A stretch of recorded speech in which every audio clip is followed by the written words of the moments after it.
Hello, hello. I think maybe your patience exceeds your good judgment. Please have a seat if you have one. Thank you for your commitment. I really mean it. You know, as a kid, I came out of a different movement, the civil rights movement. Senator Blumenthal and I have talked about it before. I come from a state that has the 8th largest black population in the country and was segregated when I was a kid. That's what got me engaged and made me believe that we could do anything. Maybe we could do anything. So I want to thank Chris for the introduction. But before I say anything else, I want to acknowledge the amazing young people you just heard from. You know,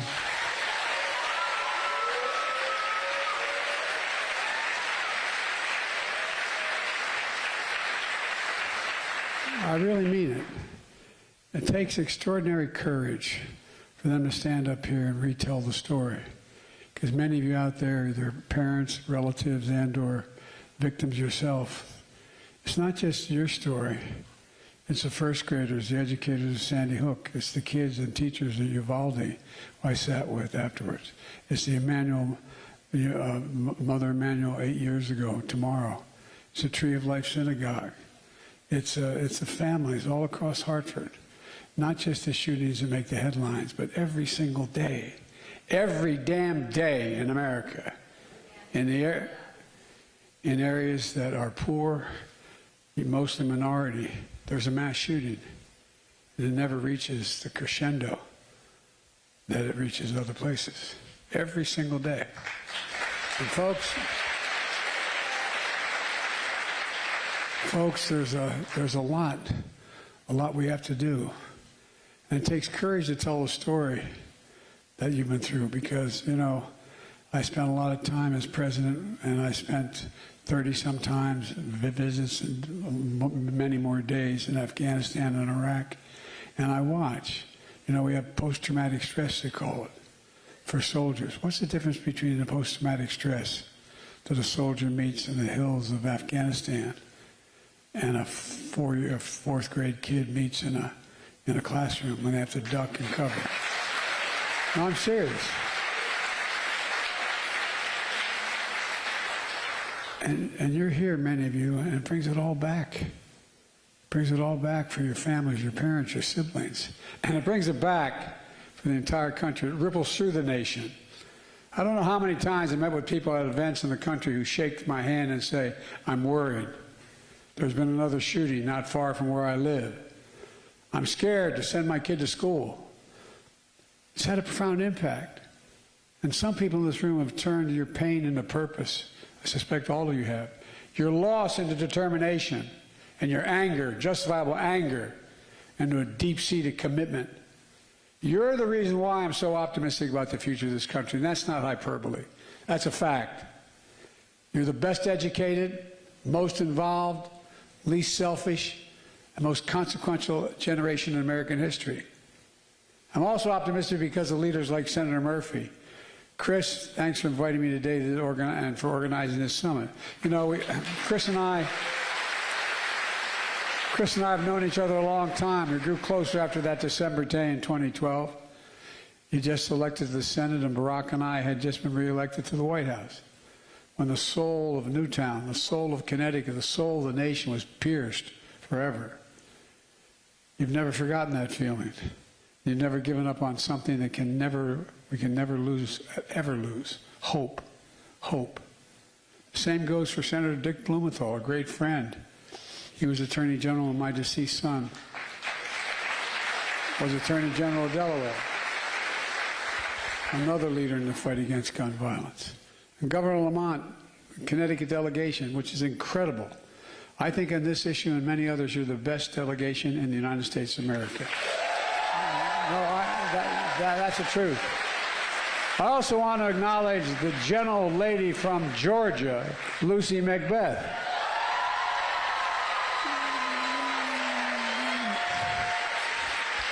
Lucy carries her son Jordan in her heart. She proves you can run for office ending gun violence in the South, and you can win. Only by about 20 points or something like that. I've never come close. Lucy, I know this isn't easy for you. You're a real pro, but I know it's not easy for you. I remember. And one of Jill's favorite people in the whole world, and mine, I always introduce her as, Mark Kelly is her husband. Ladies and gentlemen, Gabby Gifford. Gabby has more courage than most people I have ever known. I had the honor to bestow the Presidential Medal of Freedom on Gabby, not only for her courage, but her intellect that helped carry this movement. She's not stopping now. She's not stopping now. Gabby, I love you. You're wonderful. And Congressman Larson, thanks for the passport into your district. You've never given up. You've never given up either. And to the state and local leaders, the mayor, others, the dedication to this vital issue is critical. It really is. Look, you know, to the survivors and families, Jill and I, and my wife Jill is not here today with me. She is in Delaware right now. She had to go back up. Jill and I have gotten to know many of you over the years. Some of us have become friends for a long time. We've kept in touch. Mark, it's good to see you again and your family. And losses may be different circumstances, but we've shared before something that's helped our family. When my wife and daughter were killed and a tractor trailer struck them, and just after I got elected, my two boys weren't expected to live. And then later when my son Bo, who was the Attorney General and volunteered to spend a year in Iraq, died of stage 4 glioblastoma, my daughter Ashley taped a message to the mirror. The way we get to, everything gets to me through my wife and daughter now, is they know I have to shave in the morning. So they'll tape on the mirror for real. So I can see it when I was shaving. And one day she left me a quote from Immanuel Kant, who wrote that finding happiness and peace of mind when it seems impossible can be done. He said, you need something to do, someone to love, and something to hope for.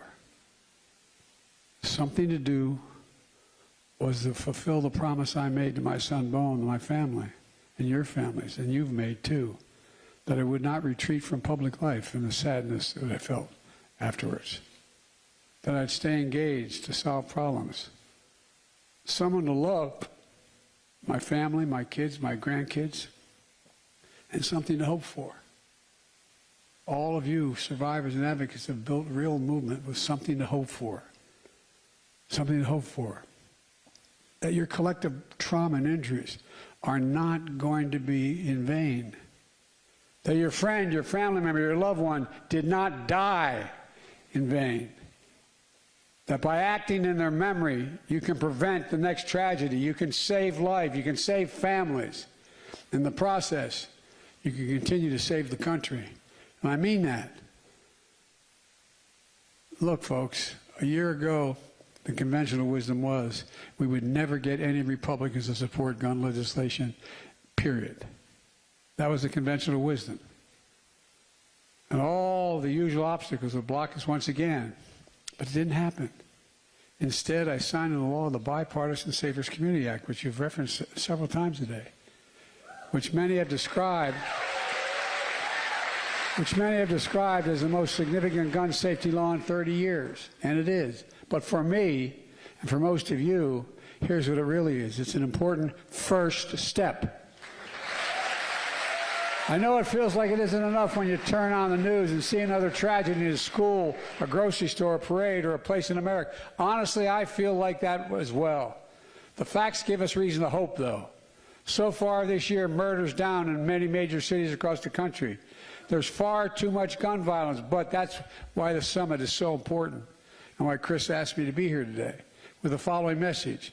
1 year ago, we did come together. We did hear the call for too many families. Every one of those families, I met at all the places I mentioned. I was there met with every single family. And you know what they'd say? Almost the same phrase. Dick, they say, do something. Do something. And the response usually was, my prayers are with you. Well, prayers are fine. They're important. It doesn't happen again, but it's not going to stop it. You have to take action, have to move, have to do something. And so what happened? We began to continue to fight again. Because for a while there were only about 24 of us in the Congress or as vice president or when I was as president who thought anything could be done. We did pass the most meaningful gun safety law in 30 years. We did overcome an unrelenting opposition of the gun lobby to gun manufacturers and so many politicians who hide behind the belief that they'll never have to pay a price for their inaction when they oppose common sense gun legislation. And we beat them. We beat them. And we did it through a bipartisan effort that included a majority of responsible gun owners. Because whether you're Democrats or Republicans, we all want families to be safe. We all want to drop them off at the house of worship, a mall, a movie, a school door, without worrying that's the last time we're ever going to see them. We all want our kids to have the freedom to learn, to read and to write, instead of learning how to duck and cover in a classroom. And above all, we all agree, we are not finished. We are not finished. We are not finished. Look, I know you've had a full day of Summit getting into details of the law, but folks, listen at home. Here's a quick summary of what this law is doing. It's already allowing the Justice Department, through the FBI, to run enhanced background checks on young people under 21 trying to buy a firearm. This legislation has already provided more than $230 million for states to expand the use of tools like the red flag laws, as my son was the first to enforce when he was Attorney General, which says that a court has the right to temporarily remove a firearm where there's danger to themselves or others. More people die from gun violence as a consequence of suicide than anything else that happens in the nation. Suicide. This legislation has already delivered more than $1.5 billion to states and communities to make schools safer, improve access to mental health services, and help young people deal with the grief and trauma resulting from gun violence, post-traumatic stress syndrome. It includes an additional 14,000 mental health professionals hired and trained to work in our schools. The law helps prevent domestic abusers from purchasing guns. I'm the guy that wrote the Violence Against Women Act. I proposed a long time ago. I didn't say it for that reason. But I cared deeply about it because the ultimate abuse, the abuse of power. My dad used to say the single worst abuse of all was the abuse of power. We fought like hell to close the so-called boyfriend loophole. If, in fact, you had a stay-away order issued against a man or a woman because of your boyfriend or girlfriend, and they weren't your spouse, then guess what? They decided, the last minister decided not to impose this limitation on being able to own a weapon. So we finally can say that those convicted of domestic violence abuse against their girlfriend or boyfriend cannot buy a firearm, period. And by the way, it's already saving lives. There are fewer deaths occurring in that area. For the first time ever, we explicitly made gun trafficking a federal crime. I said, what the hell, it wasn't already? No, I'm serious. Think about it. You go home and tell your mother, father, brother, sister, aunt, uncle that, well, gun trafficking is now a crime. They're going to look at it like, what are you talking about? It's always been a crime. It wasn't a crime. We did the same thing for straw purchases. That's when a middleman who can pass the background check buys a gun, usually for someone who can't pass the background check. It's now a federal crime if you do that. And finally, we finally clarified who needs to register as a federal licensed gun dealer. Because a federally licensed gun dealer is required by law to run background checks on those he's selling a weapon to. And in most cities, down in Philadelphia and New York, areas I know well, like up here, you'd see a truck pull up, pull to the curb, and selling weapons, selling guns, selling AR-15, selling weapons. Well, guess what? You do that now, you go to jail. There's so much more, but the bottom line, if this law had been in place a year ago, lives would have been saved. And it's in place now. And it is saving lives today. We got it done because of you, not a joke. You all think we're being nice to you. You're tough. Thank God. But I really mean it. It's because of you. Moms demand action. Big deal. All of it. All of it. No, I really mean it. Because what did you do? And young people coming out, people who you grew up with, who didn't think this was real, the suburbanite Republican man or woman, or Democrat, not just Republican, this thinks, well, you know, everything's fine. And all of a sudden they see someone of your caliber, someone of your commitment, walking down the street saying, we got to do something. It matters. It matters, it matters, it matters. And you can feel it.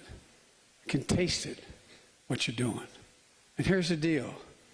You're changing the culture, proving we can do more than just thoughts and prayers. You're changing our politics. You're registering voters. You're recruiting candidates. You're getting them elected. You're proving that you're powerful and you're relentless. And it matters. It matters. They know you're not going away. As I just said when I signed the law, the call to action to do more, because I don't see that this was enough. Neither do you. Really important. Really, if nothing else happened, we've changed things for the better. So I set out to take as much executive action, that's a fancy word of saying, what can I do as president on my own? Executive action that made it illegal to manufacture so-called ghost guns. I just signed that, and I said that. It's being challenged in court, but so far, it matters. Allow anyone to assemble a gun at home, bought from several different places in as little as 30 minutes. Come on. These weapons don't have serial numbers. That's why they like to buy them. So criminals can use them, commit crimes, and not leave behind a registration of who owned the weapon. It made it harder for people to buy stabilized bracelets. Put a pistol on a brace, it turns into a gun. Makes it more, you can have a higher caliber weapon, a higher caliber bullet coming out of that gun. It's essentially turned it into a short barrel rifle, which has been a weapon of choice by a number of mass shooters. We're making it easier to buy gun locks and other safe storage at gun stores. If any one of you drove up the parking lot here today, got out of your car and left a key in your car, and a kid comes along who's 13, 14 years old, gets in your car, takes in a joyride and kills someone, guess what? You're liable. Why should that not be the case? You don't lock up your weapon. Why should that not be the case? Why is that not required? And most gun owners agree with me.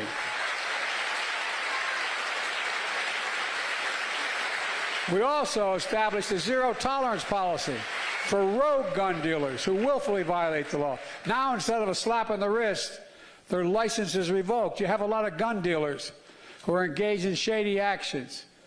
Well, guess what? It used to be they'd get a fine. Now they lose their license to sell. We established a strike force to crack down on gun trafficking across state lines, including guns brought up from Georgia, South Carolina, Washington, Philadelphia, New York, right here to Hartford.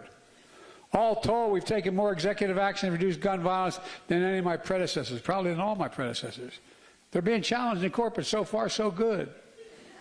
And the budget I submitted to Congress would help reduce crime by increasing funding to go after gun traffickers. And by the way, you know what I get when we're talking about the fentanyl at the border and all that? I speak with the President of Mexico. Will you stop sending guns to us?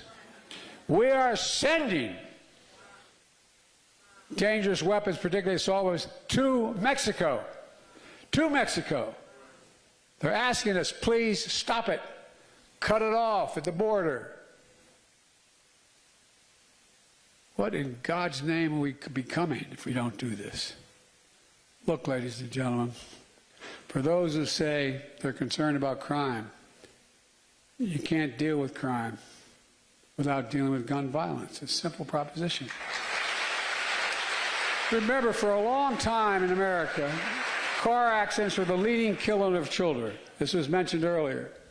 Then in 2020, guns became the #1 killer of children in America. Guns. More than car accidents, more than cancer. Let me say that again.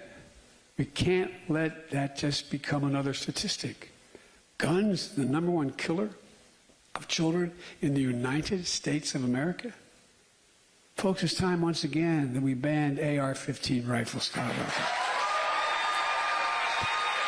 High-capacity magazines.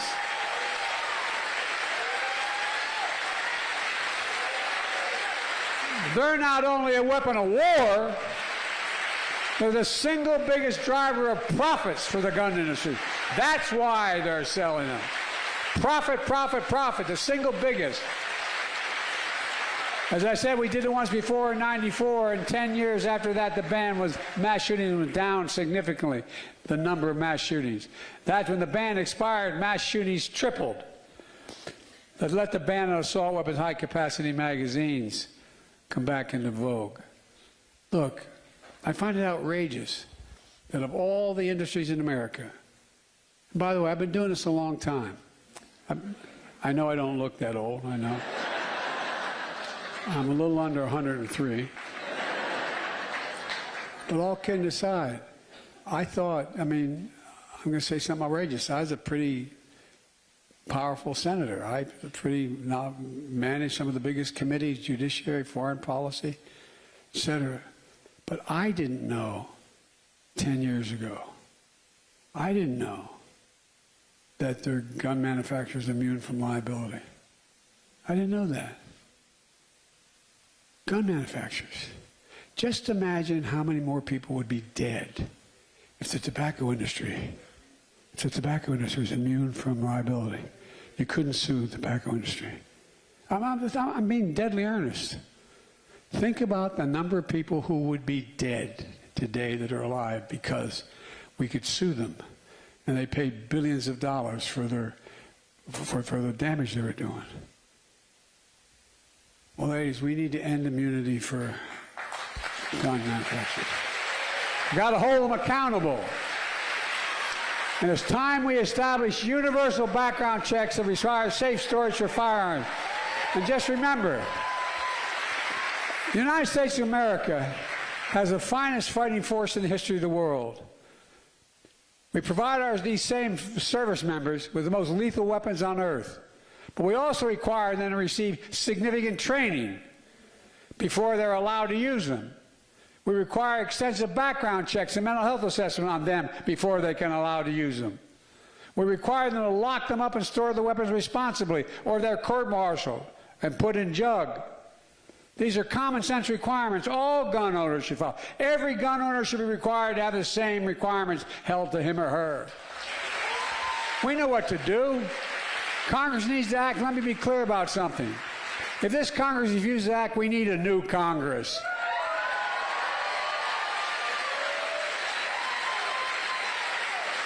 And we need states to act as well. Not every state has a governor as competent as Governor Lamont, and I mean that. But they can do a lot more. Look what the Gov has done here in this state. Less than 2 weeks ago here in Connecticut, Governor Lamont signed a bipartisan legislation with more than a dozen measures to improve gun safety, from providing open carry and prohibiting open carry and strengthening the ban on assault weapons and ghost guns. Illinois, Washington State passed assault weapons bans this year, bringing the total to 10 states in the District of Columbia. Michigan, Minnesota, Colorado, Vermont passed legislation establishing or strengthening the red flag laws. Now, 21 states plus the District of Columbia have red flag laws in effect. Since 2021, 7 states have passed an increase in accountability for the gun industry. I said, at the beginning, they've turned their pain into purpose. It turned your cause into reality. I believe we've reached a tipping point in this nation. I really do, swear to God. People in this room are the big reason why we reached that tipping point. As Senator Murphy says, success begets success. But the converse is also true. Failure begets failure. That's why Jill and I, Kamala, and the entire administration are more determined than ever that you should be successful as well. Look, let me close with this. I know many people here who have been impacted by gun violence, lost someone they loved, fought so hard for so many years. A lot of you are tired. You're tired. I get it. Try being 110 and doing it again. All kidding aside, a lot of people are frustrated.